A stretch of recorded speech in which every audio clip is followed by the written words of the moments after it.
Good afternoon, this is Jack from the Archchart.net, and this is an intraday recording for Thursday, the 10th of June. Our disclaimer, we do this for educational purposes only. We're here to share technical analysis with you. We hope you can take some of what we're doing, learn from it, transfer it to your own charts. We're not here to issue trading signals. By the way, I didn't ask, can you all see the screen and hear me okay? Just waiting for confirmation. All right, now, this morning, if someone could put a confirmation in, that would be good, because otherwise I'd be wondering if you're hearing me. All right, cool. Okay, let's have a look at IWM. Now, I was talking about this triangle this morning, and I was saying that if we go the usual route with the triangle, then we will see a back test into the triangle, and then we might well start a triangle thrust up. We have come back, and we've gone back very slightly into the body of the triangle through the trend line, and we got down to a low of 28.7. I was thinking this morning that we were really looking at about 228.5 to 229, so that's more or less exactly on target. We have found support there so far. There's quite a nice little short-term bottoming setup. We may be starting the next leg up, and what I was saying was that if we do a thrust up here, then that could potentially go, I mean, it could be that it's just going to head back to the retest of the high and fell shortly after that. But obviously it could go, it's a triangle, you see the break up, you see the back test, you see the thrust, and that thrust goes to where it is going to go. And that could obviously be significantly higher. So let's look again at our levels on SPX. Now, on the 15-minute chart, we touched the trend line here, which nonplussed me slightly. I don't have an obvious resistance trend line that's a good fit with that yet. So we will see how that goes. But the main trend line that I'm watching here has a resistance in about the 42.70 area, might be as high as 42.75. Obviously, it's moving fairly rapidly because this is a relatively short-term pattern. So that's the main rising wedge resistance that I'm looking at. We've got a bigger thing though, and if we get over the resistance in this sort of area here, if we can get up to 4,300, then the obvious target is this trend line here. Now, this is the main rising wedge from the March 2020 low, and this is a very nice support trend line. This is a nice wedge. It's a very nice wedge, and you can recall this is one of the three targets I gave for this retracement here, and we made it, and we moved up from there. And if we make it, and the obvious, until we see a breakdown, the obvious target within this wedge is this wedge resistance trend line. And I've got that now in about the 43.30 area, possibly a little higher, but obviously that's rising too. We may go there.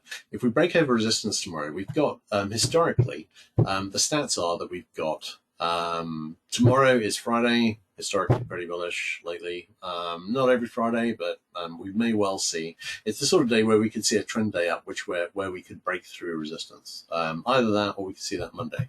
Next week, the stats lean bullish, really, for the week. It's OPEX week. Stats lean historically bullish. Not as bearish as they lean the following week, but they're fairly bullish. So I'm thinking that we're going to go and do whatever the damage side to the upside that we're going to do, we're likely to do then. And then the following week, we're going to come off. And we could come off fairly hard. Now, the two target areas really are, I'm thinking 42.50 to 42.75 on the resistance, and we're obviously hitting that area now, having finally made the retest of the all-time high. But if we get through that area, we could get up into the 43.30 to 50 area.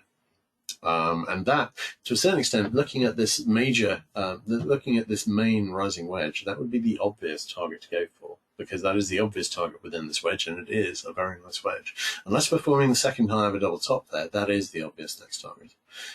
So really, I'm thinking we may be starting that leg up, and the message of IWM, which has done exactly what I was talking about yesterday and this morning, and it's come back and it's back tested.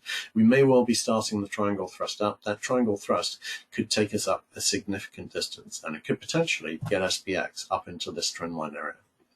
And that is something to think about. Could give us a fairly epic short towards the end of next week if we can get up into the 43.30 to 43.50 area, and we will see how it goes from there. But obviously, we may be starting that move, and obviously that will be a large move, which you should be aware of.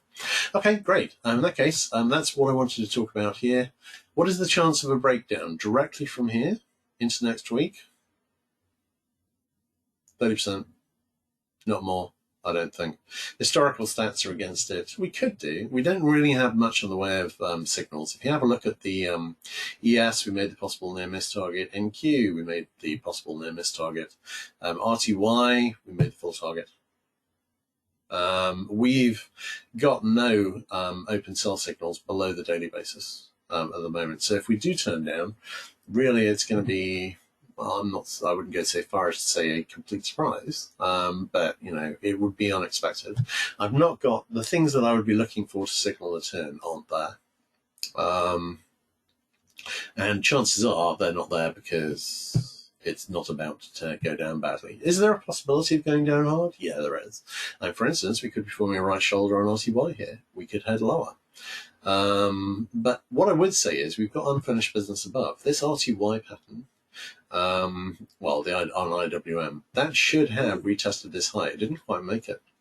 And until it makes it, that's likely to be unfinished business above. So it wasn't far short, but really in here, the triangle, slightly lower high, the back test, this is all talking about upside to me. So I think we are about to start a move on RTY and IWM stroke RTY, and we've likely already started on ES, which will head off to an unknown destination, which could be 100 handles or more above where we are right now. And that is something to be aware of. If we are going to break down, I think the first real signal of that would be a breakdown below this short-term rising support. It's not far below. If we get down into the 42.25 area, we'd probably break it. And that would be a sign that we were likely to be breaking down, because at that stage we'd probably be working with this trend line. This would be a bearish overthrow, and we'd be looking at a short-term retracement then. But even then, we might just do a Fibonacci retracement and then come back to retest or go higher. In terms of the historical stats, though, I mean, IWM, I was looking for the back test today, and IWM's not really been acting like ES has. ES has been considerably stronger. So IWM's actually managed quite a significant retracement without ES really going down particularly at all. But it's done that retracement from here. IWM, the reasonable expectation, higher probability expectation would be that it would go up into at least that high retest and probably higher. While that was happening, chances are SPX would either reach this trend line here or would break through it, and we'd go up to the next level. A challenge for 4,300, very possibly break over it. All right, any more questions, guys?